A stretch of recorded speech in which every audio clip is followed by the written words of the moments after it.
Hey everybody, this is Brett, and I'm doing alright. I'm doing a lot of radical cleansing right now, and I'm in full juicing mode. But I've got a guest here. Her name is Leanne, and she was just telling me her story about how she, got to become vegan and all of that, and I thought it might be interesting for you to check it out. Hey Leanne. Hi. Hi. And so, you've been vegan for how long? So pretty much I have been vegan for almost 20 years, or longer than that, because my sons are now 19 and 20, and they have been pretty much raised on a completely vegan diet. I started maybe 3 years before that, and but definitely vegetarian for 25 years, and then there's been, because both of my sons have gone to public schools and we've lived in different places, and it's been difficult when they sometimes go to a friend's house when they have cheese and on the pizza, or even a casserole if there's cheese in the lasagna, or they melt it into the lasagna, and even of course eggs. So but in the house, we've pretty much tried to completely vegan. At least the dairy, they've been raised completely with rice milk, soy milk, and both of them. It's interesting because when I used to take them to the doctor would ask, what are they eating? They've always been incredibly healthy growing up. My oldest son, in fact, is 6'4", and very athletic. He was all-state soccer in North Carolina. My younger son too, all conference, all region, and one of the harder schools to even play soccer and get on the team. Wow. They're captains, and then academically they've done incredibly well as also. So this idea that they need their meat protein to become strong and healthy. No, they don't. They've actually been very, very healthy on a plant-based diet. Very athletic, and they haven't missed a beat. They also, and so. Now, do you eat a lot of beans? We do. What kind of beans do you like the most? Beans. Now, how about soy? Do you eat that? No, not really. Not really. They actually, because they've been raised on a plant-based diet, when I've tried to cook sometimes with some of the fake meat products, they don't like it. They don't like the fake bacon. They don't like the fake chicken. Yeah. I mean, Satan. They don't like it. That's what I call it, Satan. Yeah, they don't like it, but they do like the veggie burgers. But that's different. But they don't like any of the fake meat products. So pretty much. And we're talking about first we're talking about soy though, and now we're talking about gluten. Right. But they don't consume either of those hardly. No, we don't do much soy, but I stay away from soy. Actually, it seems to be a trouble food. Yeah.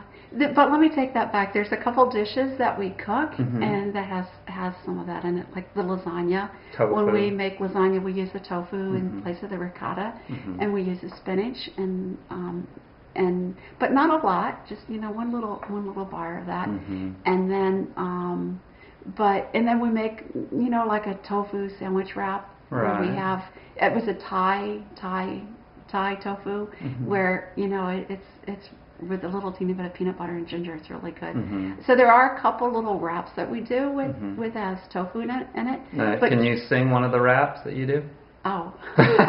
I'm just kidding. Yeah, but generally we don't. I mean, I maybe buy tofu once a week, a little box, and we have that the entire week, and they eat tons of food. So no, we don't eat much soy. When you first became vegetarian, did you have a tough time like getting off of those foods, or were you kind of raised on vegetables and it was fairly easy for you to transition? Yeah, so I was pretty much raised on vegetables. My family, my parents always had a garden, and my mom, and she froze a lot and canned a lot. This was in Southern Virginia. So clean air? Yes. You lived in a place where there was clean air and water? Yes. Okay. Yes. And so we had we had lots of vegetables, and then actually I chose more to become a vegetarian after some of the experiences I had in the Peace Corps while I was in the Dominican Republic, and for sort of humanitarian environmental reasons. And did you grow up in like a peaceful environment? Your parents got along well, and very, very much so. Yeah. Okay. So. Yeah, very much. Good. Very much. And so when I sort of transitioned into this way of eating, it was easy for me. It was, you know, but at the same time, I'll be honest with you, sugar, I still like candy, and that's something that... White sugar? Well, just sweet, anything sweet. Okay, so you don't really pay attention to like whether it's processed or not. I do, except for occasionally I will still. That's what I say. You know, occasionally I'll still, you know, get a piece of chocolate that you know, even the dark chocolate. But that's not a like everyday thing. No, it's not. Okay. It's not. And what about wheat? Wheat is a trouble food. Do you consume that? Well, we eat a lot of rice. Okay. A lot of rice. A lot of potatoes. And just lots of legumes. And the dish that we had all the time growing up, and my sons call it their comfort food, rice and beans. It's actually a bean dish that sort of, I got the recipe while I was in the Dominican Republic because that's all I ate for 2.5 years every day. And so the bean, it's really, really good. What kind of beans? Basically, it's any kind of beans. It can be the red beans or black beans or pinto beans, kidney beans. But it's pretty much almost always made the same with onions and garlic and cilantro. That sounds really good. And with a squash base, a yellow squash base and tomato paste. Or tomatoes and then peppers. And on top of the rice, it's really good. And what about organic? Organic. And do you grow your own? You said you live kind of on a farm thing. Or I have my own small garden. And yeah, I mean, whatever we get from that, of course, it's completely organic. Yeah. And what about where you shop? Yeah. So I'm picking you pretty good, aren't I? You are. People want to know, and I have 21,000 plus subscribers. Right. So we also you know, I try to buy a lot of things organic, but I don't buy 100% organic. Okay. And yeah, it's something I should probably work on a little bit more. But yeah, so let's see.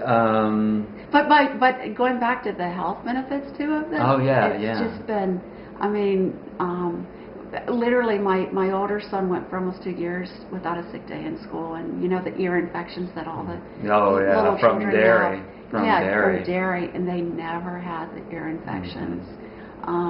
In fact, my younger son, when he was in kindergarten, they were doing these physicals in the class, and the nurse and the teacher were puzzled because they took everyone's weight and height, and they're like, wow, Nelson weighs more than most of the kids in this class, but he's not overweight. He was just a strong. He wasn't at all in any way overweight. Right. And muscle weighs more than fat. Huh? Well, in the bone density. Yeah. Because they're looking at him and they're like, you know, he weighs more than, and they compared him to this little boy standing beside him, Anthony, who was a lot larger than him. And they're just really puzzled by it. And I think a lot of that has to do too with the bone mass. You know, and it was all plant-based. And you know, the whole emotional security and demeanor of the person is so huge, you know, and that's why I asked you, like, how were you raised? You know, what kind of an environment were you raised in? You know. Right. And so yours was obviously stable, and that was instrumental with you. It was. Making the transition. It was. Because at the same time, my parents were doing the same. But and they were also becoming vegetarian, vegan. Yes. And yes. So that's so helpful. They've always been very supportive. Mine were the opposite of Okay. that. They're like, no, what are you doing? You know, you're a freak. Yeah, that's hard. Yeah. Yeah. So, well, thank you for talking to me. It was excellent. You're welcome. Appreciate it. And you can see it on Vitality Massage on Okay. on YouTube. Okay. PayPal. Great. Oh gosh. Talking about the Airbnb. Yeah. So thanks for joining me, everybody, and I hope you're doing well. And you know, I'm going through a tough time right now, but I'm hanging in there, and I have some good friends on Skype to talk to.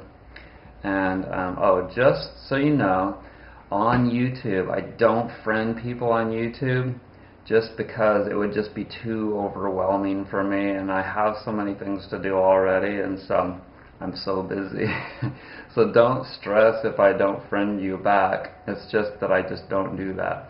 Now, if you want to email me about something important, you can contact me at brett@vitalitymassage.net. If you want to check out some of my products, click right there. Thanks for joining me.